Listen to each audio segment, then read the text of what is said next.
नमस्कार, बहुत स्वागत है आपका। स्वदेश न्यूज की खास पेशकश देख रहे हैं आप और मैं हूं आपके साथ मुस्कान गंगराड़े। मध्य प्रदेश में ओबीसी वर्ग को 27% आरक्षण देने संबंधी कानून को लेकर एक बार फिर से बड़ा सवाल खड़ा हो गया है। दरअसल सुप्रीम कोर्ट में सुनवाई के दौरान राज्य सरकार ने ये स्पष्ट किया है कि जब तक ट्रांसफर की गई याचिकाओं पर अंतिम निर्णय नहीं हो जाता तब तक आरक्षण लागू नहीं किया जाएगा, जबकि याचिकाकर्ताओं का कहना है कि कानून पर कोई रोक नहीं है, फिर भी सरकार इसे लागू नहीं कर रही है। दरअसल मध्य प्रदेश सरकार ने शुक्रवार को सुप्रीम कोर्ट में स्पष्ट कर दिया था कि जब तक ओबीसी आरक्षण से जुड़ी ट्रांसफर याचिकाओं पर अंतिम फैसला नहीं हो जाता है तब तक प्रदेश में अन्य पिछड़ा वर्ग यानी कि ओबीसी को 27% आरक्षण नहीं मिल पाएगा। शासन की ओर से पेश हुए सॉलिसिटर जनरल तुषार मेहता ने न्यायालय को जानकारी दी कि भले ही इस कानून पर रोक नहीं है, लेकिन संबंधित याचिकाओं पर फैसला लंबित होने के कारण सरकार फिलहाल इसे लागू नहीं कर सकती है। जस्टिस पीएस नरसिम्हा और जस्टिस आर महादेवन की खंडपीठ ने सरकार के इस जवाब को रिकॉर्ड पर लेते हुए इसे छत्तीसगढ़ के समान मामले के साथ जोड़कर सुनवाई की व्यवस्था की है। अब इस फैसले के बाद मध्य प्रदेश में ओबीसी आरक्षण पर एक बार फिर से सियासी रण छिड़ गया है। विपक्ष और सरकार आमने सामने आ गए हैं। मुख्यमंत्री डॉक्टर मोहन यादव ने ये कहा है कि उनकी सरकार अन्य पिछड़ा वर्ग यानी कि ओबीसी को 27% आरक्षण देने के लिए पूरी तरह से प्रतिबद्ध है। उन्होंने कांग्रेस पर ही भ्रम फैलाने का आरोप लगाया है और कहा कि भाजपा सरकार हर वर्ग के हक में ठोस काम कर रही है। तो वहीं कांग्रेस की ओर से कांग्रेस अध्यक्ष जीतू पटवारी ने सरकार पर पिछड़ा विरोधी होने का आरोप लगाया और आगे कहा कि ओबीसी को 2019 में कमलनाथ ने आरक्षण 27% लागू किया था, लेकिन बीजेपी सरकार ने प्रयास किया कि कैसे आरक्षण रुके। स्टे लगाकर बीजेपी ओबीसी के साथ धोखा कर रही है।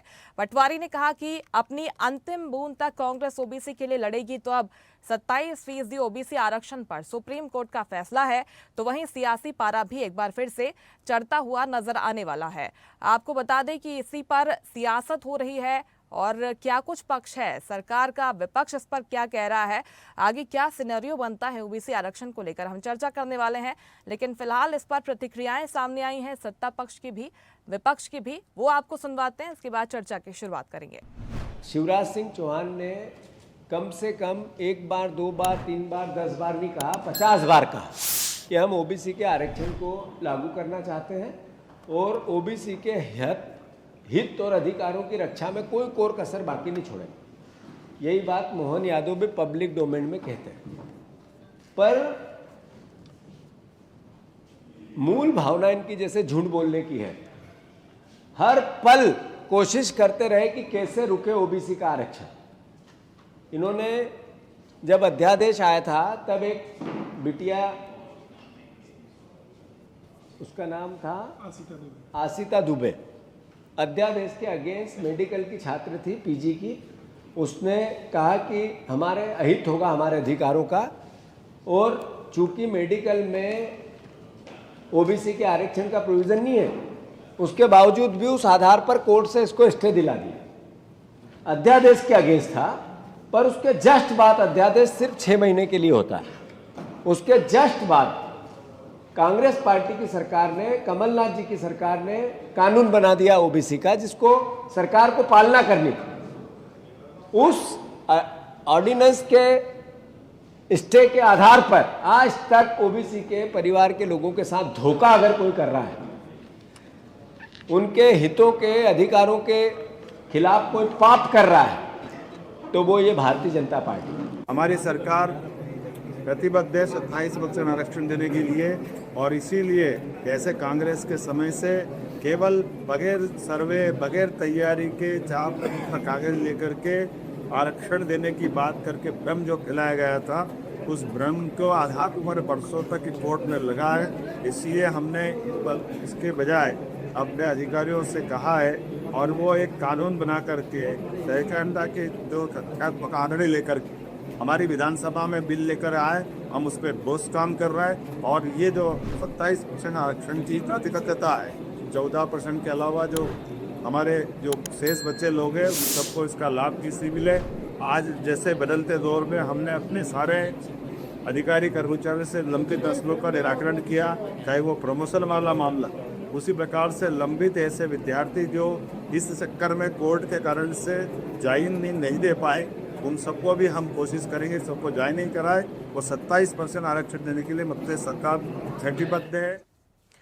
तो कुल मिलाकर ओबीसी आरक्षण को लेकर मध्य प्रदेश का सियासी पारा हाई हो चल रहा है, जहां पर एक और विपक्ष ये कह रहा है, यानी कि कांग्रेस पार्टी की तरफ से ये कहा जा रहा है कि सरकार जानबूझकर ओबीसी आरक्षण को लागू करना नहीं चाहती है, लेकिन सरकार की तरफ से यही कहा जा रहा है कि हम प्रोसीजर के साथ आगे बढ़ रहे हैं। फिलहाल सुप्रीम कोर्ट में यह मामला लंबित है और जब तक इन सभी याचिकाओं पर सुनवाई नहीं हो जाती है तब तक हम इसे लागू नहीं करेंगे, लेकिन सरकार ओबीसी आरक्षण लागू करने के लिए प्रतिबद्ध है, ये भी स्पष्ट किया जा चुका है। लेकिन इसके बाद भी सवाल उठाए जा रहे हैं। इस पर हम चर्चा करने वाले हैं। दो खास मेहमान हमारे साथ जुड़ गए हैं।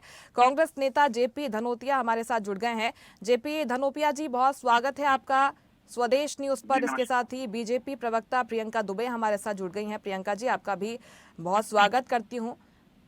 सबसे पहले शुरुआत में जेपी धनोतिया जी आप ही से करना चाहूंगी।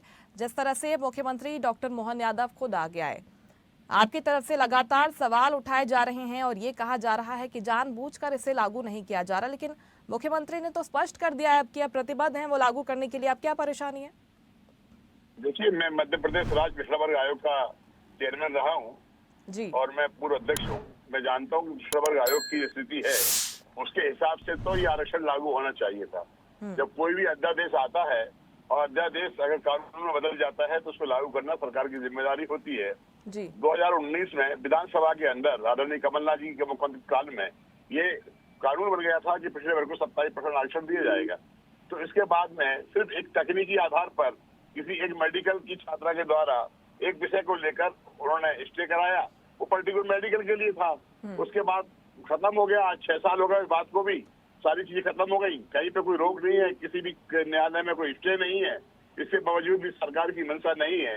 हालांकि कहने के लिए हमारे प्रदेश के मुख्यमंत्री डॉक्टर मोहन यादव जी स्वयं ओबीसी वर्ग के हैं और इससे पहले भी भारतीय जनता पार्टी के ओबीसी के ही रहे हैं, शिवराज सिंह चौहान रहे हो, जो भी है।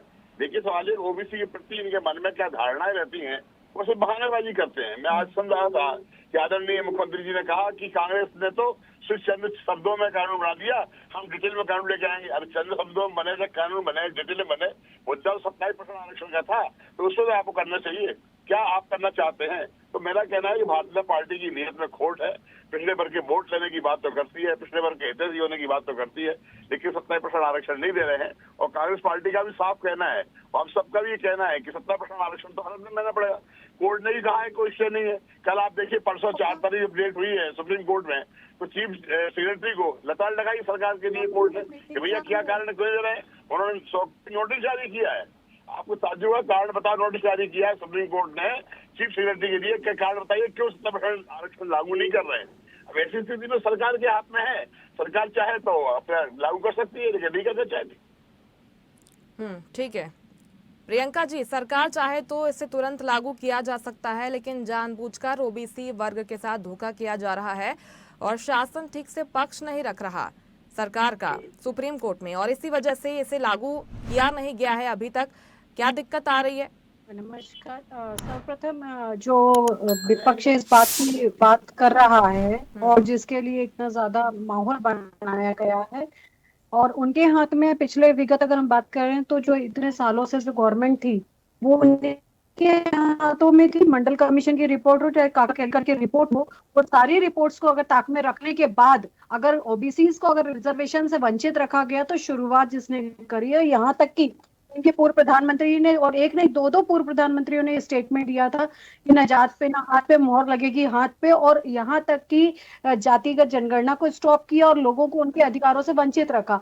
तो जो चीज जुडिशरी चल रही है उसको जुडिशरी परफॉर्म करके उसके बाद उसके ऊपर निर्णय निकाला जाएगा। उसके पहले कुछ भी कहना कोर्ट की अवहेलना के अंतर्गत आएगा, और उसके ऊपर जब तक कि फाइनल पिटीशन जो हमारी प्रिंसिपल पिटीशन है वो डिसाइड नहीं हो जाती है, उसके ऊपर कोई कुछ नहीं कर सकता है। धर्मेंद्र सिंह कुशवाहा जुड़ गए हैं क्या हमारे साथ? धर्मेंद्र जी, आप मुझे सुन पा रहे हैं?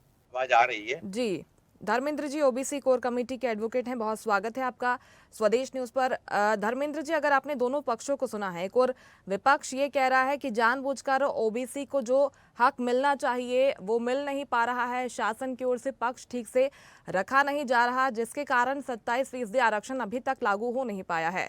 जरा आपसे इसका कानूनी पक्ष समझेंगे कि कहां पर ये मामला अटका हुआ है, क्या लगता है आपको? विस्तार तौर पर एक बहुत छोटा संक्षिप्त में बताना चाहता हूँ कि जिस प्रकार से पूर्व की सरकार के द्वारा 2019 में एक ऑर्डिनेंस पास होता है और उसमें 14% से 27% आरक्षण देने का ऑर्डिनेंस पास की जाता है गवर्नमेंट के द्वारा। उसके बाद में उस ऑर्डिनेंस को एक छात्रा के द्वारा जो पीजी की तैयारी कर रही थी, उसको एडमिशन लेना था, उसको चैलेंज किया जाता है और उसमें ये कहा जाता है कि 50% की कैप है, तो इसके लिए रिजर्वेशन 50% से अधिक हो गया है, इसके कारण ना ये गैर संवैधानिक है। उसको चैलेंज करते हुए माननीय न्यायालय द्वारा उसको ना स्टे किया जाता है और उसके बाद में उस ऑडियंस के सहारा लेते हुए सरकार ने उसको सारे डिपार्टमेंटों में उसको देखते हुए 27% की जगह 14% पर उसमें भर्ती करता रहा। जब मध्य प्रदेश सरकार के द्वारा 6 महीने के बाद जब उस कानून को बनाया जाता विधानसभा में, उसके बाद यदि उस प्रक्रिया को कंटिन्यू चला जाता, और एक बड़ी दुर्भाग्य की बात बताना चाहता हूँ कि जो गवर्नमेंट के द्वारा मध्य सरकार के द्वारा एक अभिमत महाधिवक्ता से मांगा जाता है और महाधिवक्ता ने उसने अभिमत देता है और सरकार उसको एक कानून के तौर पर 7 डिपार्टमेंटों में उसको रोक लगाने की बात करते हैं।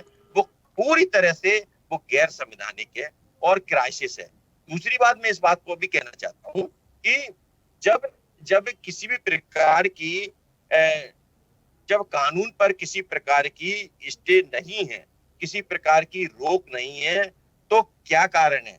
हमने जैसे कि लेकिन धर्मेंद्र जी, बीजेपी की तरफ से तो ये कहा जा रहा है कि अगर अभी इस वक्त 27% आरक्षण को लागू किया जाता है तो ये माननीय कोर्ट की अवहेलना होगी, अवमानना होगी, क्या ऐसा है? मैं आपको एक चीज और बताना चाहता हूँ, और अगर सरकार इस बात के लिए कह रही है कि अवहेलना है, तो आपने आज भी 2-3 डिपार्टमेंटों में, चाहे वो सहायक इंजीनियर पोस्ट वाली बात हो, वन रक्षक वाली बात हो, उसमें भी आपने 27% आरक्षण के तौर पर आपने उनमें रिजर्वेशन दिया, उनकी भर्ती। क्या कारण है कि यदि अगर कोई भी ऐसे कौन सा डिपार्टमेंट है जिसमें उस डिपार्टमेंट के लोगों को रोका गया?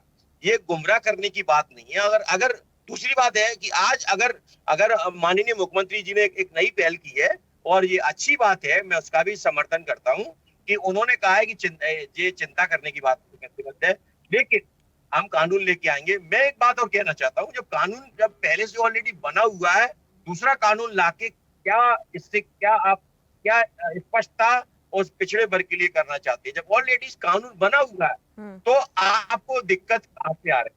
यदि आपको कोई अधिवक्ता, जो लोग गुमराह कर रहे हैं, आपको बड़े लेवल पर बड़े अधिवक्ता और ओबीसी महासभा की ओर से अधिवक्ताओं के साथ एक संवाद करना चाहिए और सॉल्यूशन निकालना चाहिए। हम वही चाहते हैं। जो लोग विपक्ष के लोग भी हैं वो बात को कह रहे हैं, तो कोई गलत नहीं कह रहे कि आप इस पर सॉल्यूशन निकालिए, आप इसको करिए। लेकिन जब हमने अभी हेयरिंग में मैं स्वयं था, मैं आपको एक बात कहना चाह रहा हूँ कि आप मंच से कह रहे हैं इस बात के लिए हम प्रतिबद्ध हैं, और वहां पे जब हम न्यायालय के समक्ष ये बोलते हैं कि साहब सरकार भी इसके पक्ष में है, तो उन्हीं की सरकार की ओर से जो अधिवक्ता तुषार मेहता साहब खड़े होते हैं और उसमें कहते हैं हम एग्री नहीं है, तो कहीं ना कहीं ये मनसा दो तरह बात हो रही है। वो कहीं ना कहीं ये पिछड़े वर्ग के साथ ये धोखा हो रहा है। इधर आप सरकार देसी बोलते 25%, तो कहीं ना कहीं ये हमारे साथ धोखा हो रहा है। ठीक है प्रियंका जी, इसका जवाब मैं आपसे लेना चाहूंगी। धोखा हो रहा है ओबीसी वर्ग के साथ, अगर शासन चाहे, सरकार चाहे तो इसे लागू किया जा सकता है। क्या सिर्फ ये कांग्रेस के सरकार में घोषणा हुई थी, ये एक्ट आया था, इस वजह से बच रही है बीजेपी इसे अभी लागू करने से? देखिए, फौरी तौर पे कोई एक्ट बना दिया जाए जिसकी प्रॉपर रूपरेखा ना हो, पूरी तरीके से अगर उसका वर्गीकरण सही तरह से ना किया गया हो, परिसीमन सही तरह से ना किया हो गया, उसकी गणना सही तरीके से नहीं की गई, तो जो इस तरीके से अभी हमारे जो भाई साहब बात कर रहे थे धर्मेंद्र, वो स्थिति पुनः बनेगी कि किसी को उसमें लाभ मिल पाएगा, किसी को उसमें लाभ नहीं मिल पाएगा। फिर वही कंडीशन निकल करके आएगी, कोई कोर्ट में पिटिशन लगाएगा, कोई बाहर वंचित हो जाएगा, कोई लाभार्थी हो जाएगा। तो इस प्रकार की विसंगतियों को दूर किया जा सके, इसके लिए अगर थोड़ा समय लग रहा है तो मेरे ख्याल से धैर्यपूर्वक कॉपरेट करना चाहिए। सरकार वचन बताते सारे कार्य प्रतिबद्ध होकर के करवाती चली आ रही है। डेफिनेटली इसके ऊपर भी कोई कंक्लूजन जो निकलेगा वो सभी के लिए समावेशी होगा। ठीक है, जेपी धनोपिया जी वो कह रहे हैं कि कई विसंगतियां थी इस बिल में, जल्दबाजी के साथ इस बिल को लाया गया और इन सभी विसंगतियों को दूर करना चाहती है भारतीय जनता पार्टी ने। जैसे ही दूर कर लिया जाएगा इसके बाद इसे लागू कर दिया जाएगा। संतुष्ट है इस जवाब से आप? भारतीय जनता पार्टी की प्रवक्ता है या नहीं है, क्या साथ पहली बार बैठी हुई है, उन्हें ये भी नहीं मालूम फौरी तौर पर कोई एक्ट नहीं बनता है। और अभी बोल रही थी मेरे लिए, वो बोल रहा है। अरे तो मैनर सीखना चाहिए भाई, प्रवक्ता के नाते कम से कम पार्टी की जिम्मेदार व्यक्ति हैं, तमीज से बात करना चाहिए, मैनर से बात करना चाहिए। आई वॉज कैबिनेट मिनिस्टर, समझे, उनका बात करने का तरीका है कि प्रवक्ता है कि नहीं, मुझे ताज्जुब हो रहा है। ऐसे व्यक्ति से क्या बात करना है, क्या बताएं। फौरी तौर पर कोई एक्ट कभी बनता नहीं है। विधानसभा में जो कानून बन जाता है वो कानून होता है, कानून कभी फौरा या हल्का या पैसा नहीं होता है। इसलिए इनसे बात करने में मेरी कोई रुचि नहीं ना, इनकी बातों में जवाब देना चाहता हूँ। ठीक है जेपी धनोपिया जी, लेकिन आगे क्या आपकी पार्टी का इस पर रुख रहने वाला है? क्योंकि जिस तरह से आप लगातार मांग कर रहे थे उसका जवाब आ गया है, आगे क्या आपका एक्शन होगा? एक्शन तो चल ही रहा है ना, निश्चित रूप से। माननीय सुप्रीम कोर्ट में भी हमने अपनी बात रखी हुई है, बहुत सी विभिन्न हाई कोर्ट में लोगों ने याचिका लगा रखी है। लेकिन सवाल है कि जब कहीं कोई स्टे ही नहीं है तो सरकार की जिम्मेदारी है कि अपने कानून को करें। कानून किसी सरकार का, किसी पार्टी का नहीं होता, सरकार का होता है। और पिछड़ा वर्ग को 70% आरक्षण देने का कानून कांग्रेस पार्टी की सरकार ने नहीं बनवाया, सरकार ने बनाया। और सरकार के कानून को ही अगर यहाँ सरकार नहीं मान रही है तो अवहेलना है, निश्चित से जनता का छलावा है, धोखा है। तो मैं समझता हूँ इसका जवाब तो पिछड़े वर्ग के लोग इनके आने वाले समय में देंगे, इस बात का आप महसूस करेंगे।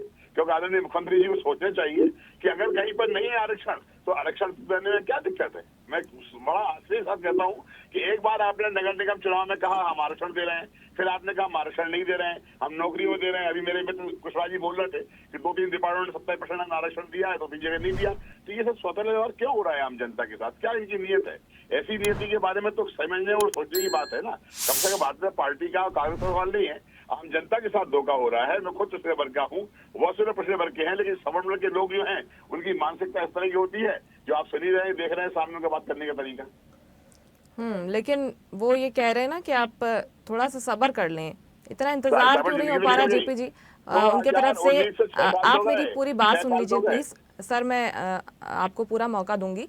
वो ये कह रहे हैं कि कांग्रेस पार्टी सिर्फ वोट लेना चाहती है, ओबीसी वर्ग से कोई मतलब नहीं है पार्टी को, सिर्फ वोटों की राजनीति और अपने फायदे के लिए क्रेडिट लेना चाहती है। इसी के लिए बार बार ये मुद्दा उठाया जा रहा है।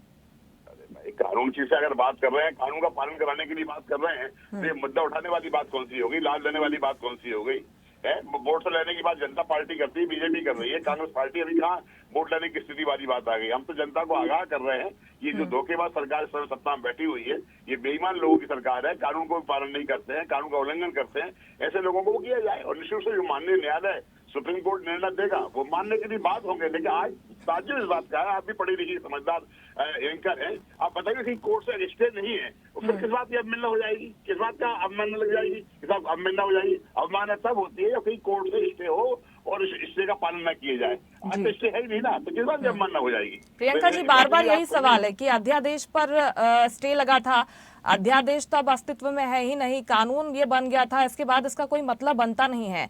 अब सिर्फ बचने के लिए कहा जा रहा है बार बार की अवहेलना हो जाएगी माननीय कोर्ट की। मुस्कान जी, मैं वैसे भी धनोपिया जी को पूरी तरह से सुन नहीं पाई हूँ, परंतु मैं मेरी सरकार का पक्ष रखती हूँ।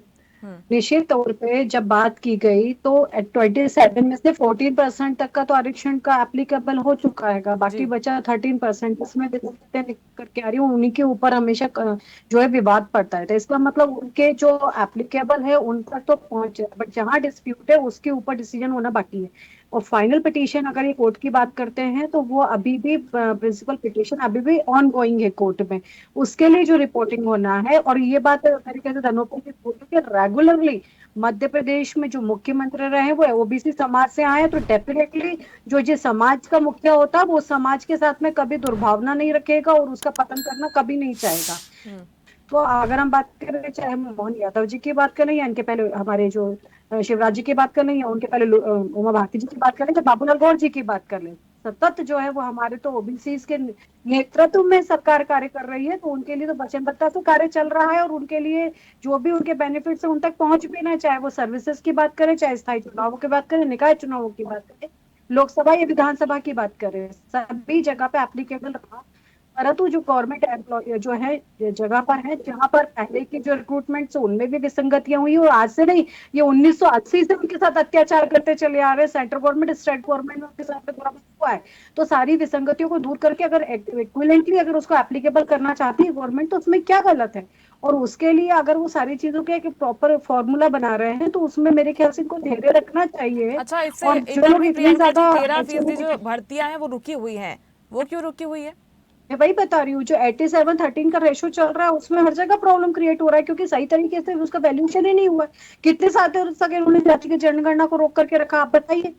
वो नहीं होने दिया इन लोगों ने। जो मंडल कमीशन की रिपोर्ट 1980 में आई हुई थी उसको इन्होंने अप्लीकेबल नहीं किया, तो मोरारजी देसाई जी के समय पर आ चुकी थी 1980, जब शायद आप भी जन्म नहीं ली थी, मैंने भी जन्म नहीं लिया था। उस समय मंडल कमीशन ने डिमांड किया था, तब से ओबीसी आरक्षण के ऊपर से लोग हमेशा करते चले और आज धोखेबाजी आप हमें कह रहे हैं। तो सबसे बड़ा धोखा तो आपने किया है देश के साथ में। ठीक है, तो उस समय तो ना आपने जन्म लिया था, ना मैंने, ना धर्मेंद्र भाई ने जन्म लिया था, किसने जन्म नहीं लिया था। ठीक है। पर तो जो लोग हमारे दोषी हैं वही आज हमें दोषी बता रहे हैं।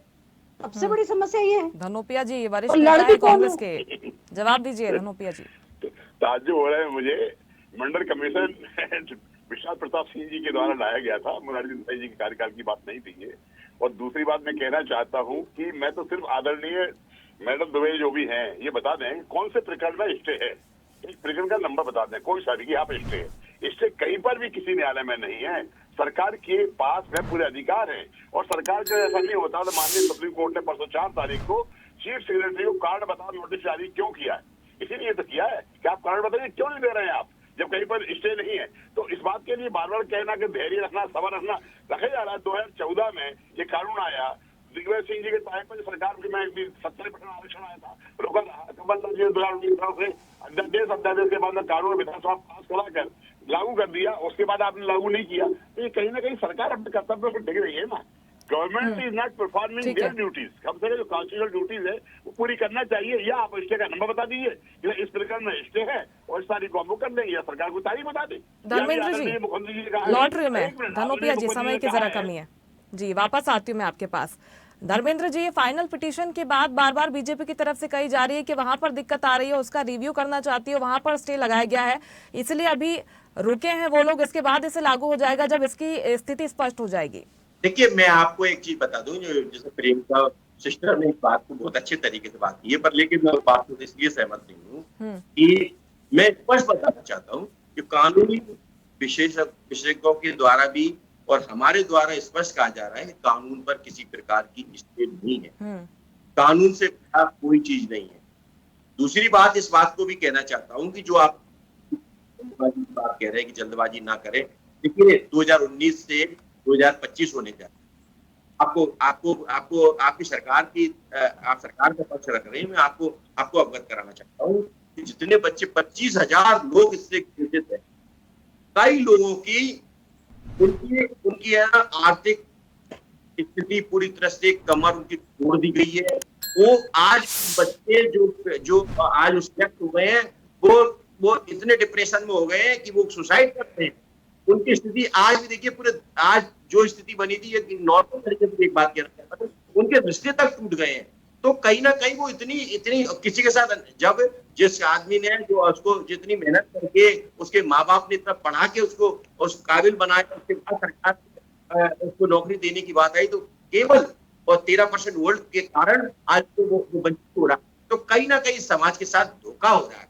यहाँ तक की बात मध्य प्रदेश सरकार के मुख्यमंत्री जी की बात है, जो कल एक पहल की है, बहुत अच्छी बात है कि उनको करना चाहिए। लेकिन 25 साल से मुख्यमंत्री आप कह रहे हैं हम 2019 से आज तक आप तैयार नहीं कर पाए, क्या कारण है, क्या है? उसके बाद में वो वकील वहां पे आपकी तरफ सरकार की ओर से वकील नहीं करते, उसमें अगर कोई पिटिशनर और बच्चा जाता है तो उसका समर्थन नहीं करती, तो कहीं ना कहीं ये शंका होती है कि मध्य प्रदेश सरकार कहीं हमारे वर्ग के साथ इस पिछड़े निश्चित तौर पर।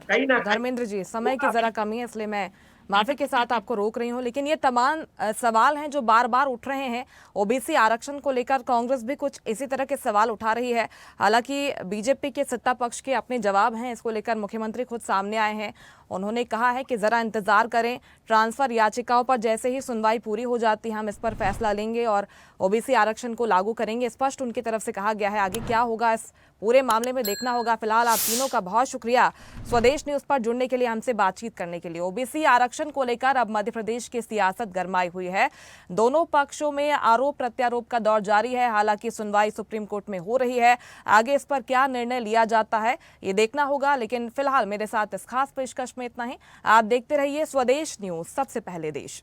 लेटेस्ट खबरों के लिए लाइक, फॉलो और YouTube पर सब्सक्राइब करें, बेल आइकन दबाएं, साथ ही विजिट करें swedeshlive.com पर।